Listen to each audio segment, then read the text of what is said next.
ഇനിയിപ്പോൾ അടുത്തായിട്ടാണോ, ഇനിയിപ്പോൾ ഇതും പകുതി വെച്ചിട്ട് നിർത്തുമോ, അപ്പം എത്ര കാശ് നീ ഇതിനു വേണ്ടി കൊണ്ട് കളഞ്ഞോ? നീ നിനക്കൊണ്ട് പറ്റുന്ന പണി ചെയ്യും. അല്ലെങ്കിലും നിനക്കൊരു ഉത്തരവാദിത്വമല്ല, നീ നിന്റെ അച്ഛൻ്റെ പോലെ തന്നെയാണ്.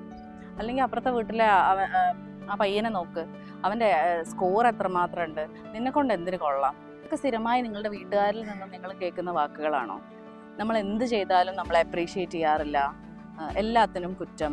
ഇതൊക്കെ കേട്ട് വളരുന്ന ഒരാളാണ് നിങ്ങളെങ്കിൽ നിങ്ങളൊരു ടോക്സിക് പാരൻറ്റിങ്ങിലൂടെയാണ് കടന്നു പോകുന്നത്. ഇനി എങ്ങനെയൊക്കെയാണ് നമുക്ക് ഈ ടോക്സിക് പാരൻറ്റിങ് ഒന്ന് മാനേജ് ചെയ്യാൻ നോക്കാം. ഇതിൽ ഒന്നാമതായിട്ട് വേണ്ടത് ആക്ച്വലി പാരൻസിനെ എഡ്യൂക്കേറ്റ് ചെയ്യുക എന്നുള്ളതാണ്. അത് പലപ്പോഴും കുട്ടികൾക്ക് സാധിച്ചോളണം എന്നില്ല. നമുക്ക് ചെയ്യാൻ പറ്റുന്ന കാര്യങ്ങൾ എന്ന് പറയുന്നത് മിനിമൽ ഇൻട്രാക്ഷൻ കൊടുക്കുക എന്നുള്ളതാണ്. ഇത്തരത്തിലുള്ള ആളുകളോട് നമ്മളൊരു ക്ലിയർ ബൗണ്ടറി സെറ്റ് ചെയ്യണം. ഉദാഹരണത്തിന് എന്തൊക്കെ കാര്യങ്ങൾ ആക്സെപ്റ്റ് ചെയ്യണം, എന്തൊക്കെ കാര്യങ്ങൾ റിജക്റ്റ് ചെയ്യണം എന്ന് നമ്മളുടെ ഉള്ളിൽ തന്നെ നമ്മൾ തീരുമാനിക്കണം.